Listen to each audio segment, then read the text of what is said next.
So today we are going to check Reading with Understanding, chapter 23. Reading with Understanding in the sense, നമ്മളിത് വായിച്ച് എന്താണ് story എന്നല്ലെങ്കിൽ അതിനകത്തുള്ള passage എന്താണെന്ന് മനസ്സിലാക്കി അതിനകത്തുനിന്ന് വരുന്ന കുറച്ച് ക്വസ്റ്റ്യൻസിന് ആൻസർ ചെയ്യാൻ പറ്റും. മാക്സിമം രണ്ട് ക്വസ്റ്റ്യൻസ് ആണ് നമുക്ക് ക്വസ്റ്റ്യൻ പേപ്പറിൽ ഉണ്ടാവുക. 7 മാർക്ക് വീതം 14 മാർക്കിനായിരിക്കും. സോ നിങ്ങൾക്ക് നന്നായിട്ട് റീഡിങ് ഹാബിറ്റ് ഉണ്ടാവണം, നന്നായിട്ട് റീഡ് ചെയ്യാനും അതിന്റെ അർത്ഥം മനസ്സിലാക്കാനും ആൻസേഴ്സ് കണ്ടുപിടിക്കാനും ഈസി ആയിരിക്കണം. അപ്പൊ നോർമലി ഞാൻ ലൈവ് ക്ലാസ്സിൽ ഇത്തരം സെക്ഷനിൽ ഞാൻ പറഞ്ഞു തരുന്നൊരു ടിപ്സ് ഉണ്ട്. അപ്പോൾ ലൈവ് ക്ലാസ് അറ്റൻഡ് ചെയ്യാത്തവരുണ്ടെങ്കിൽ അവര് റെക്കോർഡഡ് ക്ലാസ് ഇത് കേൾക്കുന്ന സമയത്ത് മനസ്സിലാക്കിയെടുക്കുക.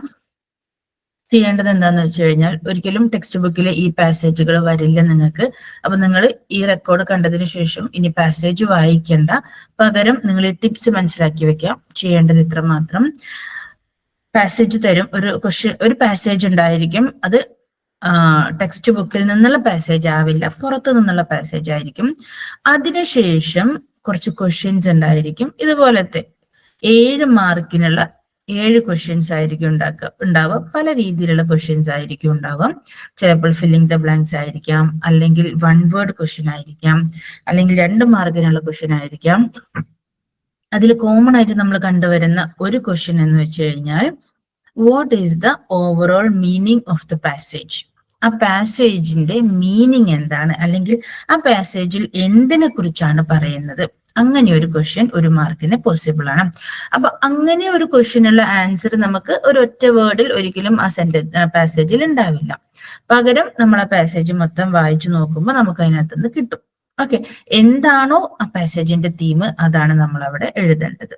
ഓക്കെ, മറ്റൊരു ക്വസ്റ്റ്യൻ കണ്ടുവരുന്നത്, ഏതെങ്കിലും ഒരു വേർഡ് തന്നിട്ട് അതിന്റെ അതേ മീനിങ് ഉള്ള സിനോണിംസ് പാസേജിൽ നിന്ന് കണ്ടുപിടിച്ച് എഴുതാനുണ്ടാവാം. സിനോണിംസ് എന്ന് വെച്ച് കഴിഞ്ഞാൽ സെയിം മീനിങ് വരുന്ന വേർഡും, അല്ലെങ്കിൽ ആന്റോണിംസ് കണ്ടുപിടിക്കാനായിരിക്കാം. ആന്റോണിംസ് എന്ന് വെച്ച് കഴിഞ്ഞാൽ ഓപ്പോസിറ്റ് വേർഡ്. ഓക്കെ, ഒരു സെന്റൻസിന്റെ ഒരു വേർഡിന്റെ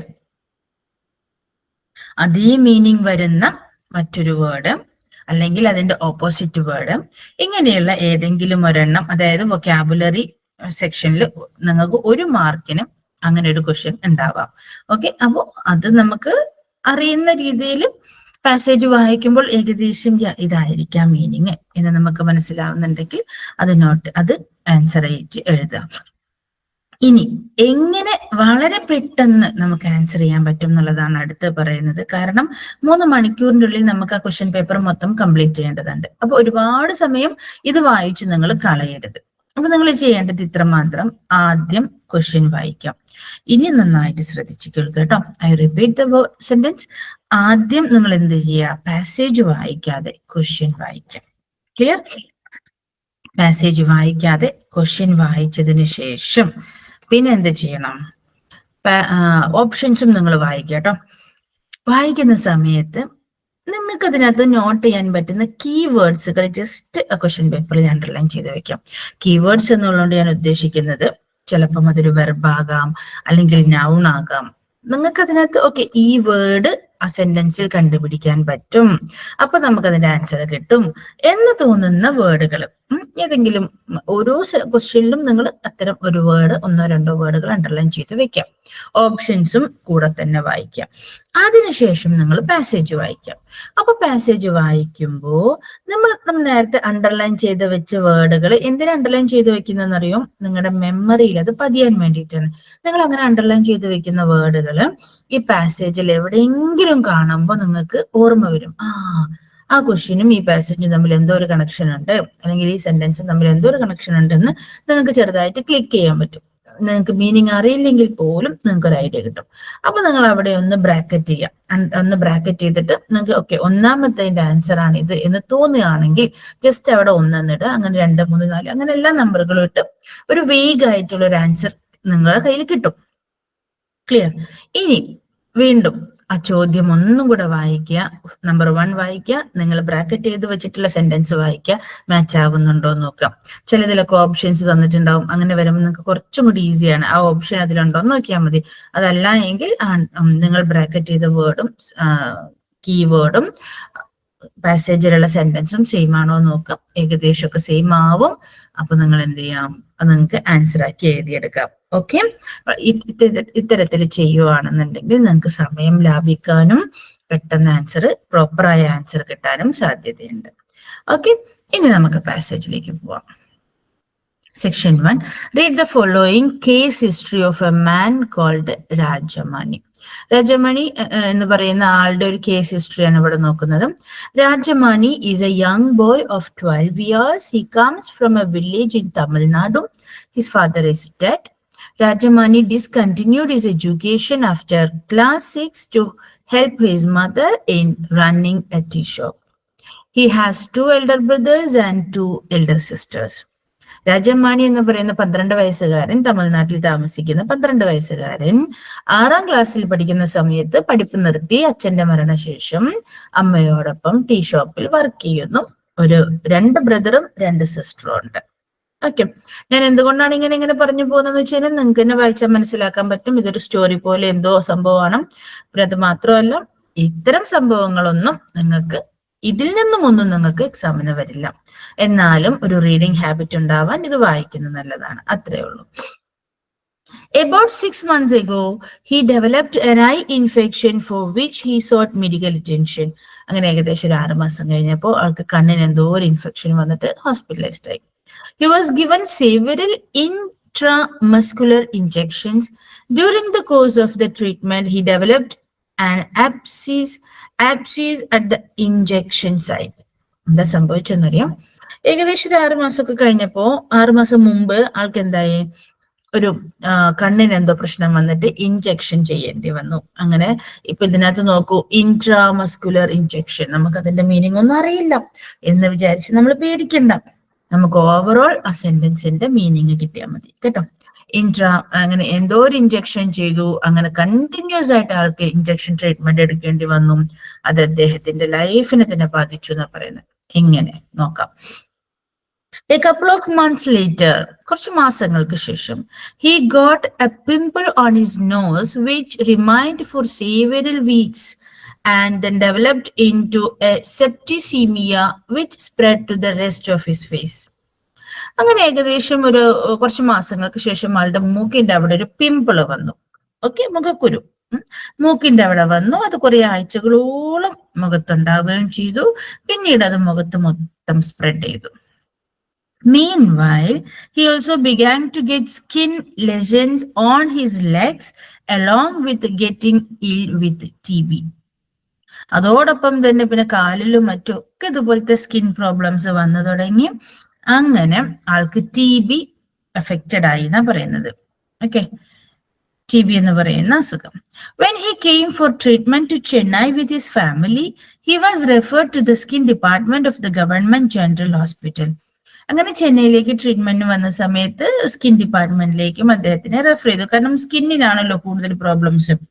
His blood was tested for HIV at the AIDS cells of the Madras Medical College and found to be positive. എന്തായിരുന്നു, അദ്ദേഹം HIV പോസിറ്റീവ് ആണെന്നുള്ളത് ടെസ്റ്റിൽ തെളിയപ്പെട്ടു. എങ്ങനെ വന്നിട്ടുണ്ടാവാം? അന്ന് കണ്ണിന് അസുഖം വന്നിട്ട് കുറെ ഇഞ്ചക്ഷൻ ചെയ്തല്ലോ, അതിൽ ബാധിച്ചതാണ്. This pointed to contaminated needles or syringes as the likely source of HIV infection for Rajamani. സിറിഞ്ചുകളുടെ അല്ലെങ്കിൽ നീഡിലുകളുടെ പ്രോപ്പർ അല്ലാത്ത യൂസ് കാരണമാണ് HIV വന്നത്. He has not progressed to AIDS yet. പക്ഷെ അത് എയ്ഡ്സിലേക്ക് മാറിയിട്ടില്ല. But is being treated for the last 2 months for the septicemia, skin lesion and TB. പക്ഷെ അത് AIDS ആയി മാറിയിട്ടില്ല. പക്ഷെ അതിന് പകരം സ്കിൻ റിയാക്ഷൻ, TB പോലെയുള്ള അസുഖങ്ങളിലേക്ക് വന്നു. He appears to be responding well to the treatment and will be discharged shortly. അങ്ങനെ അദ്ദേഹം വളരെ പ്രോപ്പറായിട്ട് ട്രീറ്റ്മെന്റ് നടത്തി എത്രയും പെട്ടെന്ന് തന്നെ അദ്ദേഹം അസുഖം മാറി ഡിസ്ചാർജ് ആയി എന്നാ പറയുന്നു. This is a very sad case in point of infection through unsterilised needles and syringes which could have been easily avoided. അതൊരു എന്താ പറയാ, ഒരാളുടെ ലൈഫിൽ സംഭവിച്ചതുപോലെ ഉള്ള ഒരു കാര്യമാണ്.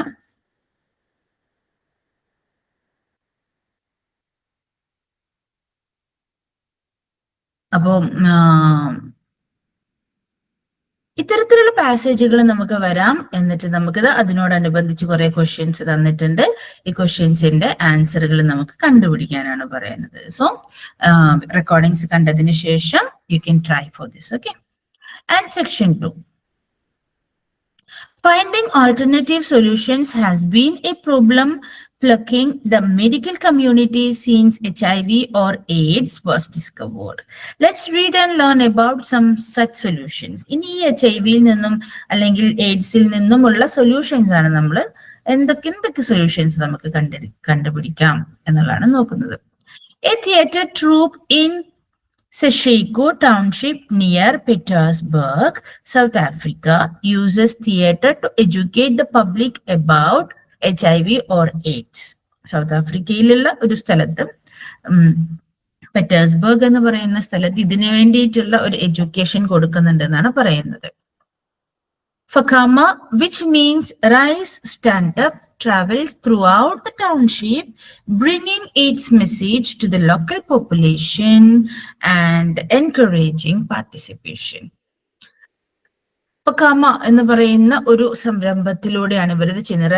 റൈസ് സ്റ്റാൻഡ് അപ്പ്, കണ്ണു തുറക്കൂ അല്ലെങ്കിൽ ഇതിനെതിരെ പോരാടൂ എന്നൊക്കെയുള്ള ഒരു മുദ്രാവാക്യത്തോടു കൂടിയാണ് ഇത്തരത്തിലൊരു മെസ്സേജാണ് ലോക്കൽ പോപ്പുലേഷനും സാധാരണ ആളുകൾക്ക് കൊടുക്കുന്നതും അതിലൂടെ ഇവരുടെ പാർട്ടിസിപ്പേഷൻ എൻകറേജ് ചെയ്യുന്നതും. So this is one of the many vase is AIDS education has diversified. അങ്ങനെ ഒരുപാട് എന്താ പറയാ, ഒരുപാട് ഓഡിയൻസിന്റെ ഇടയിലേക്ക് എയ്ഡ്സ് എഡ്യൂക്കേഷൻ കൊടുക്കുന്നതോടുകൂടി ഇത്തരത്തിലുള്ള ഇതിലേക്ക് നമ്മൾ തെറ്റായ രീതിയിലേക്ക് പോകുന്നതിന് തടയാൻ സാധിക്കും എന്നാ പറയുന്നത്. ഓക്കെ, നമുക്ക് മെസ്സേജ് കൊടുക്കുന്നതിലൂടെ ഓഡിയൻസിന്, അതായത് പോപ്പുലേഷന്, ജനങ്ങളുടെ മുമ്പിലേക്ക് ഇത്തരം education എത്തിക്കുന്നതിലൂടെ. Other methods of prevention have been sought because creating a vaccine or even providing treatment for a disease that is consistently mutating and becoming resistant to drugs may take many more years. മറ്റൊരു വഴി എന്താണ്, ഇതിനെന്തെങ്കിലും vaccine കണ്ടുപിടിക്കുക അല്ലെങ്കിൽ ഈ അസുഖത്തിനെ treat ചെയ്യുക. ഇത് രണ്ടിനും ഇനിയും ഒരുപാട് സമയം എടുക്കുന്ന പറയുന്നത്. അപ്പൊ എയ്ഡ്സിനെതിരെ അല്ലെങ്കിൽ HIV-ക്കെതിരെ ഇന്നേവരെ ഒരു വാക്സിനും കണ്ടുപിടിച്ചിട്ടില്ല, അതിന് മരുന്നും കണ്ടുപിടിച്ചിട്ടില്ല. ദാറ്റ് വി ഓൾറെഡി നോ അല്ലെ. ഇതൊക്കെ ഒരു കോമൺ പാസേജ് ആണ്, നമുക്ക് എല്ലാവർക്കും അറിയുന്ന കാര്യമാണ്. The United Nations Educational, Scientific and Cultural Organization has chosen to take a different approach in the fight against AIDS by using education, not medicine, to stop its spread. Okay, ഇത് spread ആവുന്നതിനുള്ള മരുന്ന് കണ്ടുപിടിക്കുവാനല്ല, ഇതിനെതിരെ ചില education കൊടുത്തിട്ടാണ് മറ്റൊരു American ഭാഗങ്ങളില് United Nations Educational Scientific Organization education കൊടുക്കുകയാണ് ചെയ്യുന്നത്. UNESCO strategy for HIV preventive education states that, യുനെസ്കോയുടെ ഈ എഡ്യൂക്കേഷൻ സ്ട്രാറ്റജി എന്താണ്? The impact of the disease on society could be reduced by, എങ്ങനെ അത് കുറക്കാം എന്നാ പറയുന്നത്? By battling complacency, advancing commitment and improving care. It has created a 5-part strategy based on advocacy at all levels, customizing the message for various socio-economic groups, changing risk behavior and vulnerability, caring for the infected and the affected.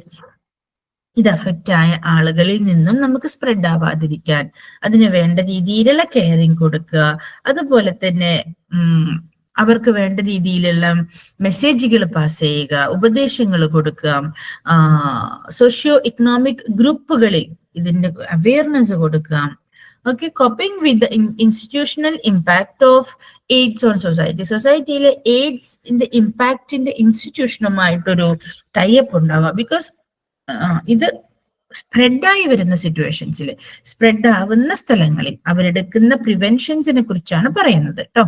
ഇതെങ്ങനെ spread ആവാതിരിക്കാം, ഇതെങ്ങനെ മറ്റൊരാൾക്ക് ഉണ്ടാവാതിരിക്കാം, എങ്ങനെ നമുക്ക് അതിൽ നിന്നും രക്ഷപ്പെടാം, അതിനൊരുപാട് ക്ലാസ്സുകളും മറ്റും കൊടുക്കുക. ബിക്കോസ് മരുന്നില്ല എന്നുള്ളത് ഓൾറെഡി നമുക്ക് എല്ലാവർക്കും അറിയുന്നതാണ്.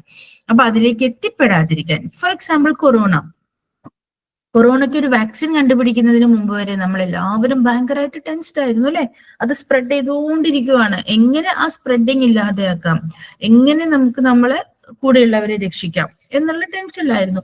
പിന്നീട് അതിന് വാക്സിൻ കണ്ടുപിടിച്ചു. അത് നല്ലതോ ചീത്തതോ, ബട്ട് വാക്സിൻ വന്നു. ഒരു പരിധി വരെ നമുക്കതിനെ പ്രിവെന്റ് ചെയ്യാൻ പറ്റി. അപ്പൊ ഇന്നേ വരെ ഇതിനൊരു വാക്സിൻ കണ്ടുപിടിച്ചിട്ടില്ല. HIV അല്ലെങ്കിൽ എയ്ഡ്സിനെതിരെ വാക്സിനോ അല്ലെങ്കിൽ ഇത് അഫക്റ്റ് ചെയ്തവർക്ക് മരുന്നോ ഇല്ല. അപ്പോ it's a very big problem അല്ലെ. നമ്മുടെ നാട്ടിൽ എന്നല്ല, കുറവാണെങ്കിലും സൗത്ത് ആഫ്രിക്ക അല്ലെങ്കിൽ അമേരിക്ക പോലുള്ള സ്ഥലങ്ങളിലൊക്കെ ഇത് കോമൺ ആയിട്ട് അല്ലെങ്കിൽ വളരെയധികം കണ്ടുവരുന്ന ഒരു അസുഖമാണ്. സോ അതുകൊണ്ടാണ് ഇത്തരത്തിലുള്ള എക്സാമ്പിൾസ് ഒക്കെ ഈ സ്ഥലങ്ങളിൽ എഡ്യൂക്കേഷൻ കൊടുത്തു എന്നൊക്കെ പറയുന്നത്. നമ്മുടെ നാട്ടിൽ ഇങ്ങനെയുള്ള എഡ്യൂക്കേഷൻസോ കാര്യങ്ങളൊന്നും കൊടുക്കുന്നില്ല. The critical factor for a renewed and effective strategy for preventive education is massive, unfailing and unrelenting advocacy at all levels in support of political authorities at the highest national level. Okay, യുനെസ്കോയുടെ അഭിപ്രായത്തിൽ highest national ലെവലിൽ political അതോറിറ്റിയുടെയും മറ്റും support കൂടെ ഇതിന് ആവശ്യമാണെന്നൊക്കെയാണ് പറയുന്നത്. To achieve these audiences worldwide, starting with those most at risk, must be reached in culturally appropriate ways, and preventive education must be interconnected with a local way of life. ഈ preventive education, ഇതിന് preventive education അല്ലാതെ മറ്റൊരു വഴിയില്ല. ഇത് വളരെ ലോക്കലായിട്ട് എല്ലാവരിലേക്കും connect ചെയ്ത് എല്ലാവരിലേക്കും എത്തണം, വേൾഡ് വൈഡ് ആയിരിക്കണം എന്നുള്ളതിന് വേണ്ടിയിട്ട് ഇത് മോസ്റ്റ്ലി അഫക്റ്റഡ് ആയ ആളുകളെ തെരഞ്ഞു പിടിച്ച് അവരിലേക്ക് ഇത് എത്തിക്കുക എന്നുള്ളതായിരുന്നു യുനെസ്കോ ചെയ്തിട്ടുണ്ടായിരുന്ന ഒരു കാര്യം. Uneven distribution of knowledge is the main factor. Uneven distribution of knowledge is the main factor in the uneven distribution of infection rates world wide. അതായത് അറിയപ്പെടാത്ത ഡിസ്ട്രിബ്യൂഷൻ, ഈ എന്താ പറയാ, ഇവിടുന്ന് കേൾക്കുന്ന വിദ്യാഭ്യാസത്തിനെക്കാട്ടിലും അല്ലെങ്കിൽ അറിവിനെക്കാട്ടിലും അത് പ്രോപ്പറായിട്ട് കൊടുക്കുക. ഇപ്പൊ ഇൻഫെക്ഷൻ സംഭവിച്ചത് അൺഈവൻ ഡിസ്ട്രിബ്യൂഷൻ ഓഫ് ഇൻഫെക്ഷൻ ആണ് അല്ലെ. അത് എങ്ങനെയാണ് പടരുന്നത് എന്നറിയപ്പെടാത്ത, മനസ്സിലാവാത്ത ഒരു ഇൻഫെക്ഷൻ ആണ് ചുറ്റും വേൾഡ് വൈഡ് ആയിട്ട് ലോകത്ത് മൊത്തം ചുറ്റിക്കാണുന്നത് നടക്കുന്നത്. അപ്പൊ അതിന്റെ മെയിൻ ഫാക്ടർ നമുക്ക് പ്രോപ്പർ ആയിട്ടുള്ള നോളജ് ഇതിനെ കുറിച്ചില്ല എന്നുള്ളതാണ്. Comprehension and appreciation of prevention depend on many social factors such as, okay, ഇത് പ്രിവെന്റ് ചെയ്യുന്നത്, ഇതിന് ഒരുപാട് സോഷ്യൽ ഫാക്ടറുകളുണ്ട്. Age, gender, education, economic conditions and religious beliefs, ഇതെല്ലാം ഇതിന്റെ ഒരു ഭാഗമായിട്ട് ഈ എഡ്യൂക്കേഷൻ കൊടുക്കാൻ ഉപയോഗിക്കാം എന്നുള്ളതൊക്കെയാണ് പറയുന്നത്. The message must be tailored for different groups in order to enable them to understand and pass on the message. അതായത് പല രീതിയിലും നമുക്ക് ഈ മെസ്സേജിനെ ഫോളോ ചെയ്യാം അല്ലെങ്കിൽ പാസ് ചെയ്യാം എന്നൊക്കെയാണ് പറയുന്നത്. യുനെസ്കോ ബിലീവ്സ് ദാറ്റ്, യുനെസ്കോ പറയുന്നത് എന്താണ്, by disseminating information to help people understand what AIDS does to the body. AIDS എന്താണ് നമ്മുടെ ശരീരത്തിൽ ചെയ്യുന്നത് എന്നുള്ളത് പ്രോപ്പറായിട്ടും മനുഷ്യരെ മനസ്സിലാക്കി കൊടുക്കാം. It can reduce misconceptions and lessen vulnerability to the disease. ഇത് നമ്മള് തെറ്റായ ധാരണകളിൽ നിന്നും ഈ രോഗത്തിലേക്കുള്ള തെറ്റായ വഴികളിൽ നിന്നൊക്കെ നമ്മളെ രക്ഷിക്കും, കുറയ്ക്കാൻ സഹായിക്കും. പ്രോപ്പറായിട്ട് എയ്ഡ്സ് നമ്മുടെ ശരീരത്തിൽ എന്താണ് ചെയ്യുന്നത് എന്ന് മനസ്സിലാക്കി കഴിഞ്ഞാൽ. However, it is important not to have negative campaigns, as these often lead to stigmatization and discrimination. ഒരിക്കലും ഇത്തരം ക്യാമ്പയിനുകളൊന്നും നെഗറ്റീവായി മാറരുത്. ഡിസ്ക്രിമിനേഷൻ, അതായത് അവരെ മാറ്റി നിർത്തിയിട്ടുള്ള ഒന്നും തന്നെ, ഈ അസുഖം ബാധിച്ചവരെ മാറ്റി നിർത്തിയിട്ടുള്ള ഒന്നും തന്നെ സംഭവിക്കരുത് എന്നാണ് പറയുന്നത്. ഓക്കെ, ഇത്തരത്തിലുള്ള കുറച്ച് പോയിന്റുകളൊക്കെ തന്നെയാണ് ഇനിയും വരുന്നത്. You can read it out. AIDS could determine all health service, education institution, and public services, making it increasingly difficult to maintain government and stability because of the loss of human capital. As UNESCO stated, the critical task is to protect the core functions of the key social, economic, and political institutions from the onslaught of HIV. സി ഇങ്ങനെയുള്ള ഇതിനോടനുബന്ധിച്ചിട്ടുള്ള കുറച്ച് പോയിന്റുകളാണ് തന്നിട്ടുള്ളത്. ഇവിടെ തന്നത് നോക്കൂ, name answer the following questions. ഇവിടെ കുറച്ച് ക്വസ്റ്റ്യൻസ് തന്നിട്ട് അതിനുള്ള ആൻസർ ചെയ്യാനാണ്, അതായത് വൺ വേർഡ് ക്വസ്റ്റ്യൻസ് ആണ്. Name the theatre group that is working to combat AIDS. ഏതായിരുന്നു തിയേറ്റർ ഗ്രൂപ്പ്? അപ്പോ അവിടെ നമുക്ക് അണ്ടർലൈൻ ചെയ്യാം തിയേറ്റർ ട്രൂപ്പ് എന്നുള്ളത് മാത്രം അണ്ടർലൈൻ ചെയ്ത് വെക്കാം. ഫോർ എക്സാമ്പിൾ ഇപ്പൊ നോക്കൂ, നെയിം ദ തിയേറ്റർ ഗ്രൂപ്പ്. ഇപ്പൊ ഇതിനകത്ത് നമുക്ക് പോയിന്റ് ആയിട്ട് കിട്ടിയത് എന്താണ്? Theatre group. അത് അണ്ടർലൈൻ ചെയ്ത് വെക്കാം. How is the UNESCO fighting the AIDS menace? അപ്പൊ യുനെസ്കോ എന്നുള്ള വേർഡ് അവിടെ ഒരുപാട് സ്ഥലത്തുണ്ട്. അപ്പൊ നമുക്ക് അത് അണ്ടർലൈൻ ചെയ്ത് കഴിഞ്ഞാൽ ചിലപ്പോൾ പോസിബിൾ ആവില്ല. അപ്പൊ നമ്മളിവിടെ മോസ്റ്റ്ലി നമ്മൾ എപ്പോഴും വെർബാണ് അണ്ടർലൈൻ ചെയ്യുക. ഫൈറ്റിംഗ് അണ്ടർലൈൻ ചെയ്യുക. Mention 2 main points of the UNESCO education strategy. അപ്പൊ അത് 2 മാർക്കിനൊക്കെ ഉള്ള ചോദ്യമായിരിക്കും. അപ്പൊ കംപ്ലീറ്റ് നമ്മൾ ആ സ്ട്രാറ്റജി, എഡ്യൂക്കേഷൻ സ്ട്രാറ്റജി അണ്ടർലൈൻ ചെയ്യുക. അപ്പൊ അത് കംപ്ലീറ്റ് വായിച്ചു നോക്കാം.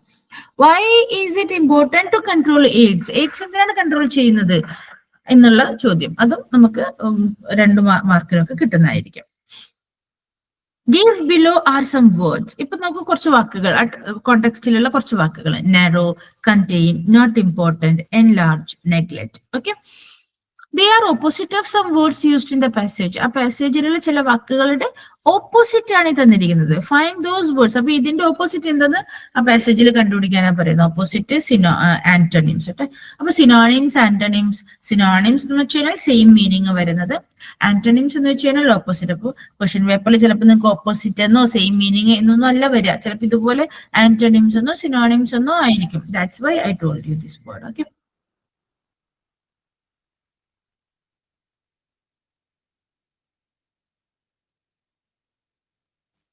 സോ ഇതുപോലെയുള്ള ക്വസ്റ്റ്യൻസ് നിങ്ങൾക്ക് എക്സ്പെക്ട് ചെയ്യാം. ആൻഡ് സം മോർ അതിന്റെ ആൻസറുകൾ ഇവിടെ തന്നിട്ടുണ്ട്. ഓക്കെ,